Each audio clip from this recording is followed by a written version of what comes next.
শেখ হাসিনাকে নিয়ে আলোচনা কোনো অবস্থাতেই থামানো যাচ্ছে না। তাকে কেন্দ্র করে হাস্য তৈরি হচ্ছে, রস তৈরি হচ্ছে, তাকে কেন্দ্র করে নাটক তৈরি হচ্ছে, সিনেমা তৈরি হচ্ছে। তাকে উপলক্ষ বানিয়ে মানুষকে ক্রোধান্বিত করার চেষ্টা করা হচ্ছে। তাকে উপলক্ষ করে মানুষের মনে আওয়ামী লীগ সম্পর্কে এবং শেখ হাসিনা সম্পর্কে, শেখ পরিবার সম্পর্কে ঘৃণার উদ্রেক তৈরি করা হচ্ছে। তাকে নিয়ে ছেলেরা মেয়েরা কার্টুন তৈরি করছে, তারপর বিভিন্ন টিকটক ভিডিও তৈরি হচ্ছে, তার কল রেকর্ড ফাঁস হচ্ছে। কেউ বলছে তিনি নিজে এটা তৈরি করছেন, কেউ বলছে যে এআই দিয়ে অর্থাৎ আর্টিফিশিয়াল ইন্টেলিজেন্স দিয়ে এই সকল ভিডিও বা অডিও ক্লিপ তৈরি করে ছাড়া হচ্ছে, যার সঙ্গে শেখ হাসিনার কোনো সম্পৃক্ততা নেই। কেউ বলার চেষ্টা করছেন তিনি দিল্লিতে আছেন, কেউ বলার চেষ্টা করছেন তিনি কলকাতাতে আছেন, অনেকে বলার চেষ্টা করছেন যে তিনি এখন ভারতের গলার কাটা, তাকে যে কোনো মুহূর্তে ভারত থেকে তাড়িয়ে দেওয়া হবে। প্রথম দিকে যেটা বলা হচ্ছিল তাকে কাজাকিস্তানে পাঠিয়ে দেওয়া হবে বা উজবেকিস্তানে পাঠিয়ে দেওয়া হবে, বা তিনি রাশিয়াতে যাবেন অথবা লন্ডনে যাবেন। পরে জানা গেল তিনি কলকাতাতেই থাকবেন বা ভারতে থাকবেন, আগরতলাতে থাকবেন। এখন অনেকে বলার চেষ্টা করছেন যে তিনি খুব রোগাক্রান্ত, ভীষণ রকম অসুস্থ। আবার কেউ বলার চেষ্টা করছেন যে তিনি মূলত মানে মারা গেছেন, জীবিত নাই। এইরকম মানে হাজারটি যাকে বলা হয় উপাখ্যান তৈরি হচ্ছে। এরই মধ্যে তিনি তার যে দল আওয়ামী লীগের যে ফেসবুক পেজ আছে সেখানে তিনি তার নেতাকর্মীদের সঙ্গে বৈঠক করছেন এবং সেখানে তিনি তার চেহারা দেখাচ্ছেন না, অডিওতে তিনি কথা বলছেন। অনেকে এটা নিয়েও কটাক্ষ করার চেষ্টা করছেন যে তার মন ভালো না, তার চেহারা ভালো না। এই সময়টিতে তার চেহারা ভেঙে গেছে, গাল ভেঙে গেছে এবং তাকে দেখলে এখন মনে হবে যে একটা মৃত লাশ। তো এজন্য তার এই বিভৎস চেহারা তিনি দেখাতে চাচ্ছেন না। তিনি বাংলাদেশে যখন ছিলেন তিনি যথেষ্ট বুড়ো হয়ে গেছিলেন। তো সেখানে ক্ষমতায় থাকার কারণে কি হতো, তাকে সাজানো হতো, তারপরে তিনি ভালো শাড়ি পরতেন, মেকআপ ম্যান ছিলেন, ডাক্তার ছিলেন, বৈদ্য ছিলেন, কবিরাজ ছিলেন। তো সব মিলিয়ে তাকে একটা শক্তিশালী আয়রন লেডি রূপে জনগণের সম্মুখে উপস্থাপন করা হতো। কিন্তু এখন যেহেতু তিনি কার্যত গৃহবন্দী অবস্থায় আছেন, সেখানে তার মন ভালো নেই, শরীর ভালো নেই, ফলে একটি ৮০ বছর বয়সী রমণীর যেরকম চেহারা হওয়া উচিত তার চেয়েও তার চেহারাটা খারাপ হয়ে গেছে। এবং ওই দৃশ্য, ওই চেহারা যদি আওয়ামী লীগের নেতাকর্মী দেখেন বা দেশবাসী দেখেন, তাহলে আওয়ামী লীগের নেতাকর্মীদের দুঃখে তাদের প্রাণ ওষ্ঠাগত হয়ে যাবে, আর তার বিরোধী পক্ষ যারা আছে তারা আনন্দে লাফাতে থাকবে। এবং এই কারণেই শেখ হাসিনা তার চেহারাটা দেখাচ্ছেন না। তো এরকম যদি শেখ হাসিনাকে নিয়ে আমি বিভিন্ন কথাবার্তা বলি, হাজারটি কথা আপনাদেরকে বলা যাবে। এই কথার মূল উপলক্ষ হলো যে তিনি বাংলাদেশের রাজনীতিতে অতি গুরুত্বপূর্ণ ব্যক্তি। আর সেই অতি গুরুত্বপূর্ণ ব্যক্তির কারণেই আমরা আমাদের দৈনন্দিন জীবনে যা কিছুই করছি, একটিবারের জন্য আওয়ামী লীগকে বাদ দিতে পারছি না এবং একটিবারের জন্য শেখ হাসিনাকে আমরা ভুলতে পারছি না। তাকে আমরা যে গালি দিচ্ছি মূলত ভালোবেসে গালি দিচ্ছি, অথবা ভয় পেয়ে গালি দিচ্ছি, অথবা তার আক্রমণ থেকে নিজেদেরকে দূরে রাখার জন্য গালি দিচ্ছি। এই হলো বাস্তবতা। তো এরই মধ্যে কিছু কিছু বক্তব্য বাংলাদেশে যথেষ্ট কৌতুক তৈরি করে, এবং সেটা কখনো শেখ হাসিনার বক্তব্য, কখনো সরকারের বক্তব্য, কখনো যাকে বলা হয় সরকারের যারা কর্তা ব্যক্তি রয়েছেন তাদের বক্তব্য। তো সব মিলিয়ে শেখ হাসিনা মনে হচ্ছে যে ইতিহাসের সবচেয়ে একটি আলোচিত অবস্থানে তিনি রয়েছেন। তিনি যখন সরকারে ছিলেন হয়তো তখনও তাকে নিয়ে এভাবে আলোচনা হতো না। তাকে নিয়ে আলোচনা হচ্ছে লন্ডনে, তাকে নিয়ে আলোচনা হচ্ছে আমেরিকাতে, তাকে নিয়ে আলোচনা হচ্ছে ঢাকাতে, টেকনাফে, তেতুলিয়াতে, আরও অনেক জায়গাতে, টুঙ্গিপাড়াতে। তো এরকম একটি আলোচনা হলো যে শেখ হাসিনা গুলির নির্দেশ দিয়েছিলেন, এরকম একটা টেলিফোনের যে সংলাপ এটি ভাইরাল হয়েছে। তিনি সামরিক বাহিনীর কর্তাদেরকে অথবা পুলিশ কর্তাদেরকে অথবা র্যাব কর্তাদেরকে, আমি শুনিনি, হালকা একটু শুনেছি, পরিপূর্ণটা শোনা হয়নি। এটা শোনার রুচিও নেই, অভিজ্ঞানও নেই, প্রয়োজনও নেই, বরং এগুলো শোনাটা আমার কাছে একটা যাকে বলা হয় মানসিক বিকৃতি মনে হচ্ছে। তো সেখানে যেটা বলার চেষ্টা করা হচ্ছে যে তিনি সরাসরি হেলিকপ্টার থেকে গুলি চালানোর নির্দেশ দিয়েছেন এবং প্রাণঘাতী অস্ত্র, অর্থাৎ পুলিশ সাধারণত যে সকল অস্ত্র যাকে বলা হয় ব্যবহার করে সেটা হলো রাবার বুলেট, লাঠি, টিয়ার শেল, যেগুলোতে মানুষ মরে না, আর যেগুলোতে একদম সরাসরি মানুষ মারা যায় এই ধরনের অস্ত্র যুদ্ধে যেগুলো ব্যবহৃত হয় সেইগুলো ব্যবহার করার জন্য নির্দেশনা তিনি দিয়েছেন এবং যত লাগে তত মেরে ফেলো, এরকম একটি বক্তব্য প্রচার করার চেষ্টা করা হচ্ছে। এখন বোঝার চেষ্টা করুন যে এটা আমরা কেন করছি, আমাদের এটা দরকার কি এই সময়টিতে। শেখ হাসিনা এখন হত্যা মামলার আসামি, একটি দুটো নয়, শত শত হত্যা মামলার আসামি। তার যদি সব মামলাগুলোর বিচার হয় এবং সব মামলাগুলোর শাস্তি একত্র করা হয়, কম করে হলো ৩,০০০ বছর তার শাস্তি হবে। যদি যাবজ্জীবন দিতে যান ৩,০০০ বছর তার কারাদণ্ড হবে। আর যদি তাকে ফাঁসিতে লটকাতে চান তাও অন্তত ৩,০০০ বার আপনি তাকে ফাঁসিতে লটকাতে পারবেন। তো সেই ক্ষেত্রে তিনি গুলির আদেশ দিয়েছেন এই কথা বলে আমরা যে জনগণের মধ্যে যে বার্তাটা পৌঁছানোর চেষ্টা করছি সেটি তো আলটিমেটলি বুমেরাং হয়ে যাচ্ছে। অর্থাৎ আমরা যে ভয় পাচ্ছি, অর্থাৎ যারা সরকার পরিচালনা করছেন তারা শেখ হাসিনাকে ভয় পাচ্ছেন, এক।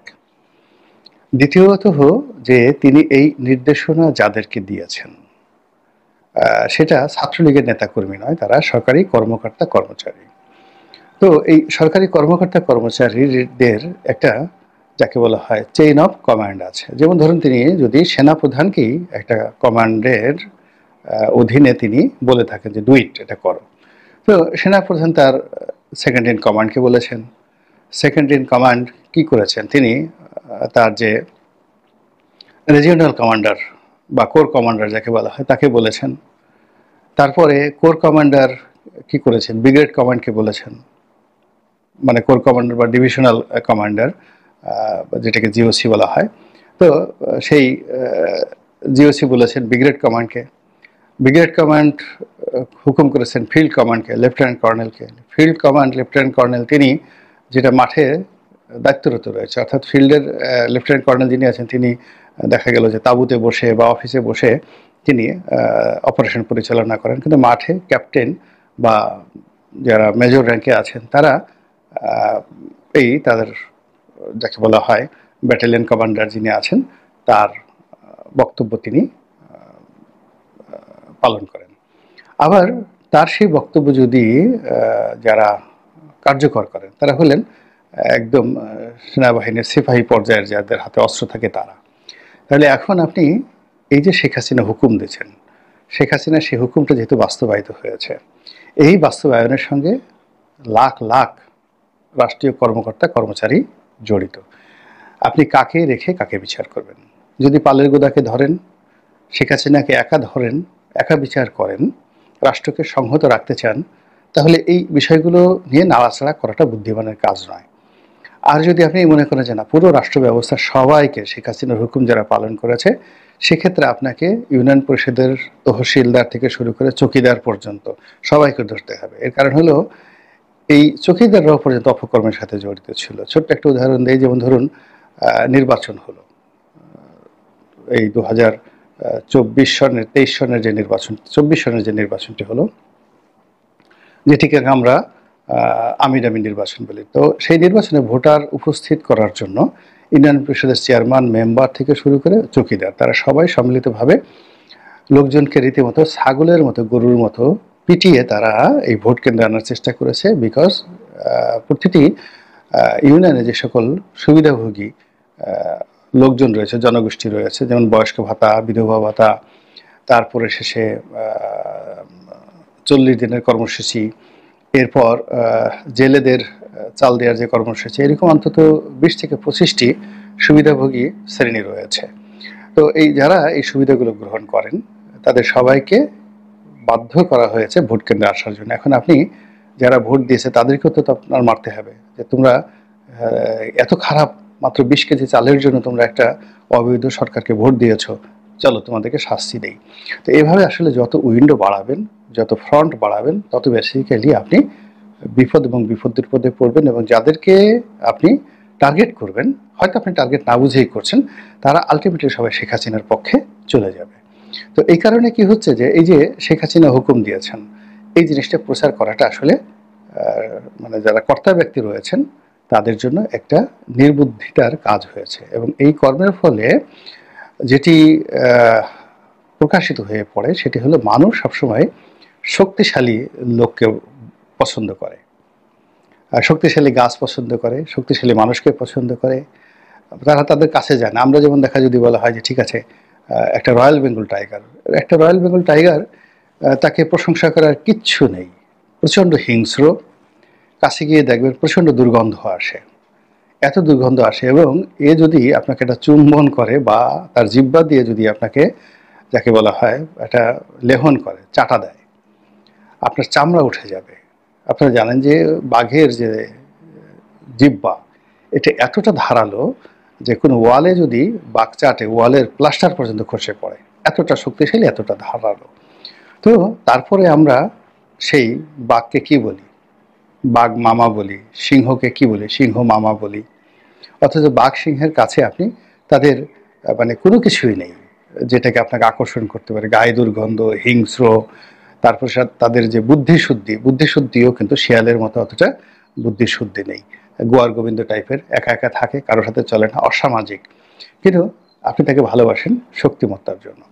এখন আপনি শেখ হাসিনা গুলির হুকুম দেন, তারপর শেখ হাসিনা গুম করেন, খুন করেন, তারপরে শেখ হাসিনা এটা করেন ওটা করেন, মানে যেভাবে যত নেতিবাচক কথা বলেন তাকে মূলত একজন রাক্ষসী, একজন ডাইনি, আপনি যেভাবেই তাকে প্রমাণ করতে চান না কেন, আলটিমেটলি আমাদের যারা ভীত সন্ত্রস্ত যারা লোকজন রয়েছে তারা ভয় করবে এবং শেখ হাসিনার ব্যাপারে নিউট্রাল হয়ে যাবে, এবং তারা অনেকেই বলবে যে এই মহিলা যদি কোনো কারণে আবার আসে তাহলে তো এই সময়টাতে সে হেলিকপ্টারে করে গুলির হুকুম দিয়েছে, আগামীতে তো হেলিকপ্টার থেকে গুলির হুকুম দেবে না, যে বলে ডাইরেক্ট ধরে নিয়ে আসো আর আমার চোখের সামনে তাদেরকে ব্রাশ ফায়ার করে মেরে ফেলো।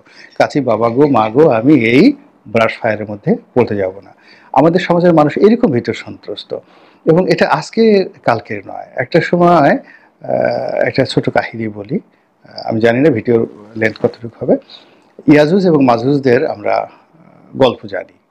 তো মধ্যযুগে সেই মঙ্গল সেনাদের বিরুদ্ধে সে গুজব ছড়িয়ে পড়লো যে এরা মূলত ইয়াজুজ এবং মাজুজ এরা পাহাড় চেটে চেটে খেয়ে ফেলে। তো এই অবস্থাতে চেঙ্গিস খানের বাহিনী পৃথিবীর সবচেয়ে ওই মুহূর্তে 1 নম্বর সুরক্ষিত শহর, সেটা হলো গুরগাঁও, রাজধানী খাওয়ারিজম ডাইনেস্টির রাজধানী গুরগাঁও, সেটা আক্রমণ করলো। তো যখন বাহিনী আসলো ওটা কয়েক স্তরের, এমনকি কনস্টান্টিনোপলের যে রক্ষাবহু ছিল তার চেয়েও সুরক্ষিত শহর ছিল গুরগাঁও।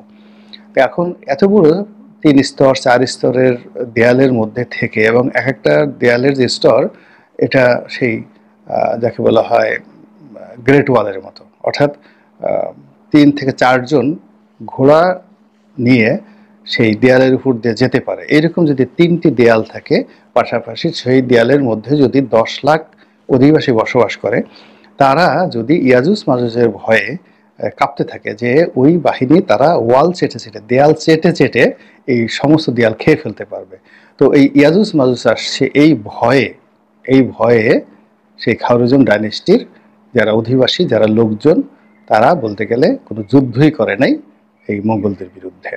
তো এরকম মানুষ আসলে ভয় পেতে ভালোবাসে, মানুষ কাঁদতে ভালোবাসে, মানুষ দুঃখ পেতে ভালোবাসে। মানুষকে আপনি যত বেশি তুচ্ছ তাচ্ছিল্য যাকে করবেন ও তত বেশি আপনার প্রতি যাকে বলা হয় আগ্রহান্বিত হবে। আপনি যার বিরুদ্ধে যত বেশি অপপ্রচার চালাবেন ও তত বেশি নায়ক হয়ে যাবে। এখন এই যে শেখ হাসিনা গুলি করেছেন, ইত্যাদি করেছেন, এই সমস্ত কথা বলে মূলত তাকে আরও কিংবদন্তির নায়িকা বানিয়ে দেয়া হচ্ছে বলে আমি মনে করি। আল্লাহ আমাদের সবাইকে বোঝার, জানার, অনুধাবন করার এবং সে অনুযায়ী কর্ম করার তৌফিক এনায়েত করুন।